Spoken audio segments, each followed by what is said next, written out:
Assalamualaikum warahmatullahi wabarakatuh. Saya Jeffrey Guna. Kali ini saya akan mempresentasikan modul 5 yang berjudul penilaian dalam pembelajaran terpadu. Baik Bapak Ibu, kita akan ke slide selanjutnya. KB1, konsep, prinsip, dan sasaran penilaian dalam pembelajaran terpadu. A. Konsep penilaian.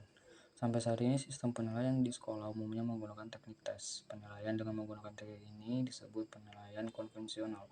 Teknik tes ini tidak selengkapnya dapat menggambarkan kemajuan belajar siswa secara menyeluruh, sebab laporan itu berupa angka-angka atau huruf-huruf dan gambaran maknanya sangat abstrak.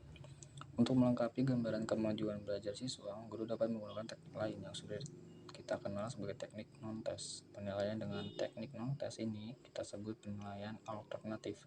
Penilaian alternatif dipakai sebagai penunjang dalam memberikan gambaran dan kemajuan belajar siswa secara menyeluruh. B. Prinsip-prinsip penilaian pembelajaran terpadu. Dalam melaksanakan penilaian pembelajaran terpadu, guru-guru memperhatikan prinsip-prinsip penilaian. Penilaian harus dilakukan dengan sistematis, baik melalui pengamatan, perekaman, maupun analisis. Untuk memperoleh hasil penilaian akurat, kegiatan penilaian hendaknya didasarkan pada prinsip integral atau komprehensif, prinsip kesinambungan, dan prinsip objektif. 1. Prinsip integral atau komprehensif, yakni penilaian pengajaran yang dilakukan secara menyeluruh utuh, yang di dalamnya menyangkut masalah perilaku, sikap, dan kreativitas. Dengan demikian, penilaian pun dilakukan dalam lingkup aspek kognitif, psikomotor, dan aspek emosi. 2. Prinsip berkesinambungan, yakni penilaian dilakukan secara berencana, terus-menerus, dan bertahap untuk memperoleh gambaran tentang perkembangan tingkah laku siswa sebagai hasil dari kegiatan belajar. Untuk memenuhi prinsip ini, kegiatan penilaian harus sudah direncanakan bersamaan dengan kegiatan penyusunan program semester dan dilaksanakan sesuai dengan penyusun program yang telah disusun.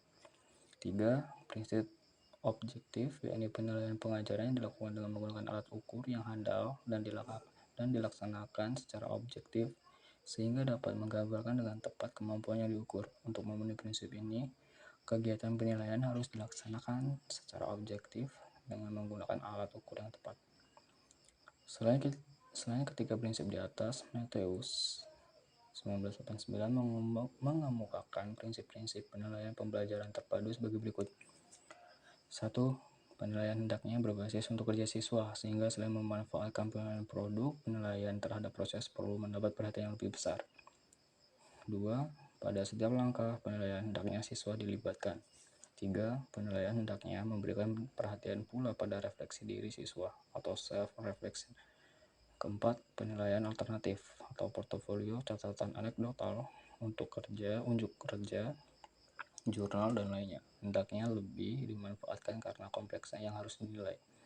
5. Umpan balik hendaknya dimanfaatkan sebesar-besarnya untuk pengembangan anak baik secara individual maupun sosial. 6. Dengan demikian, penilaian pembelajaran terpadu hendaknya menggunakan penilaian acuan patokan atau PAP dengan tetap memanfaatkan penilaian acuan normatif atau PAN. 7. Penilaian pembelajaran terpadu perlu memberikan perhatian cukup banyak pada penilaian nuturan, efek atau dampak pengiring seperti kemampuan kerjasama, tenggang rasa, saling bergantung di samping keterpaduan persepsi siswa.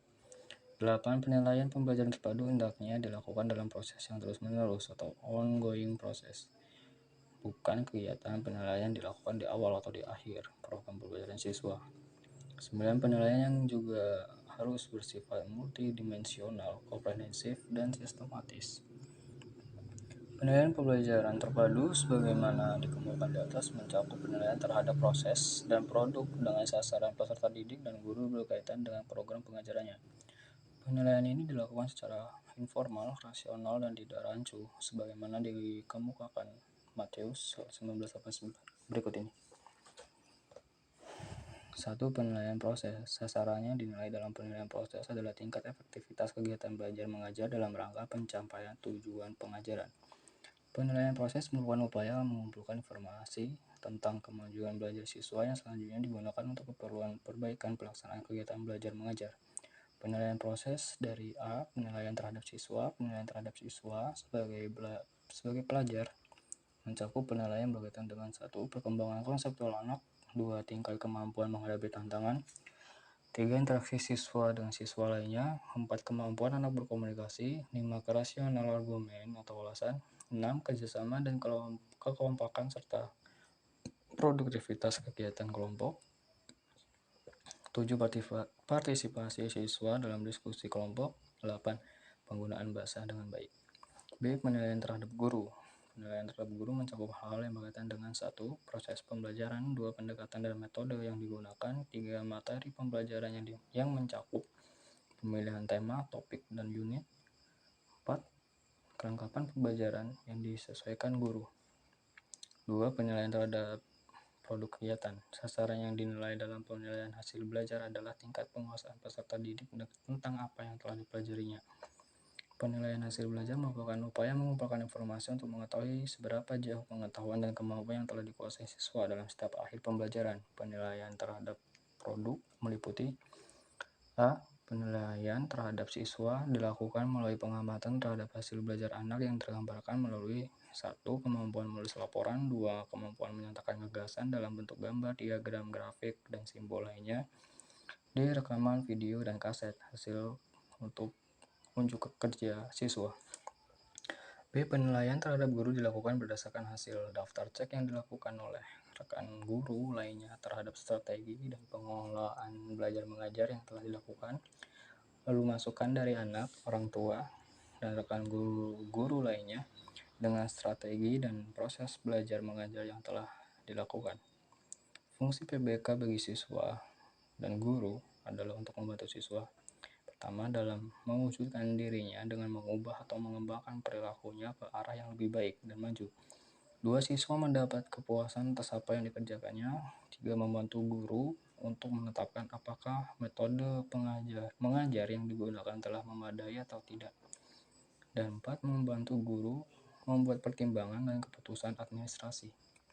Sebagaimana dikemukakan di atas, ditinjau dari dimensi kompetensi yang ingin dicapai, ranah yang perlu dinilai meliputi ranah kognitif, afektif, dan psikomotor, atau kognisi, sikap, dan keterampilan. Oleh karena itu, dalam penilaian pembelajaran terpadu, penilaian berkaitan dengan ketiga ranah tersebut, antara lain ranah kognitif. Tingkat kemampuan kognitif dapat diukur atas dasar tingkatnya, mulai dari tingkat yang sederhana sampai kepada tingkat yang tinggi atau sukar, yang terdiri dari 6 tingkatan sebagai berikut. A. Ingatan, pemahaman, penerapan, analisis, sintesis, dan evaluasi. Ranah afektif. Untuk mengukur kemampuan afektif pun melalui tingkat-tingkat dari yang sederhana atau rendah sampai pada tingkat atas atau tinggi adalah sebagai berikut. Pertama, pada tingkat pertama, pengukuran berkisar baru pada kemampuan cara siswa menerima sesuatu. Yang diukur baru hanya terhadap sikap menerimanya, apakah siswa mau menerima yang diajarkan kepadanya. Kedua, pada tingkat yang kedua, pengukuran pada kemampuan penanggapan siswa. Artinya pada tingkat ini yang diukur adalah kemampuan siswa di dalam berpartisipasi secara aktif atas dasar minat yang dimilikinya terhadap sesuatu yang diajarkan. Pada tingkat ketiga, pengukuran pada kemampuan siswa dalam menghargakan sesuatu, artinya mengukur sampai di manakah siswa telah dapat menghargakan sesuatu, dan hal ini akan dinyatakan dengan tingkah laku siswa terhadapnya. Tingkat keempat, pengukuran pada kemampuan mengorganisasi. Yang diukur ialah kemampuan siswa di dalam membandingkan, menghubungkan, dan mensintesa nilai-nilai atas dasar tanggung jawabnya.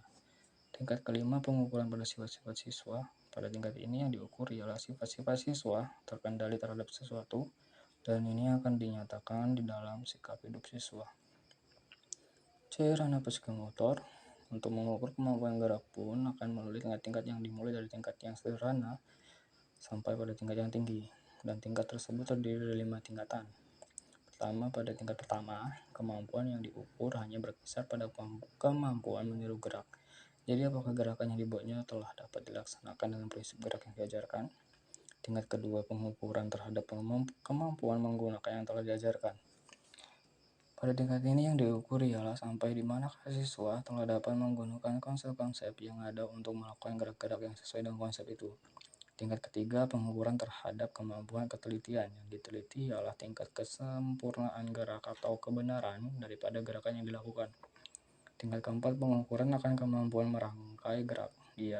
Ini kemampuan melakukan beberapa bentuk gerakan secara berangkai dan berkesinambungan. Tingkat kelima ialah pengukuran akan kemampuan naturalisasi, yakni kemampuan siswa melakukan gerakan secara wajar dan efisien. KB2, prosedur pengembangan dan format penilaian pembelajaran terpadu di SD. Prosedur penilaian pembelajaran terpadu. Penilaian yang berkualitas akan menghasilkan informasi yang reliable dan valid. Untuk menghasilkan informasi yang reliable dan valid, perlu ada bukti pendukung yang meyakinkan bahwa penilaian menghasilkan informasi tersebut memang berkualitas tinggi. Berikut tahapan-tahapan penilaian: perencanaan, pelaksanaan, penyusunan, dan penyajian laporan. Tahap tindak lanjut. Dalam merancang pembelajaran terpadu di sekolah terdapat 7 langkah yang harus dilakukan. Penetapan mata pelajaran yang akan dipadukan. Pada penetapan beberapa mata pelajaran yang akan dipadukan sebaiknya sudah disertai dengan alasan atau rasional yang berkaitan dengan pencapaian kompetensi dasar oleh siswa dan berkembangan belajar. Kedua, penetapan kompetensi dasar. Pada tahap ini dilakukan identifikasi kompetensi dasar pada jenjang kelas dan semester yang sama dari setiap mata pelajaran, memungkinkan untuk diajarkan secara terpadu dengan menggunakan payung sebagai tema pemersatu. Ketiga, penetapan hasil belajar, mempelajari dari dan menetapkan hasil belajar dari setiap mata pelajaran sehingga dapat diketahui pokok yang bisa dibahas secara terpadu. B. Format penilaian pembelajaran terpadu. Beberapa bentuk model alat penilaian dapat digunakan dalam pelaksanaan penilaian pembelajaran terpadu yang dapat diaplikasikan oleh guru dengan menggunakan format penilaian mendukung diperolehnya informasi dari siswa. Contoh format tersebut antara lain format observasi, format penilaian diri siswa, format portofolio, rubrik, cuplikan kerja, masukan orang tua, dan penilaian berkala. Baik Bapak Ibu, sekian presentasi dari saya untuk modul ini. Saya mohon maaf apabila presentasi saya masih kurang jelas dan masih susah untuk dipahami. Saya mohon maaf dan saya ucapkan terima kasih. Assalamualaikum warahmatullahi wabarakatuh.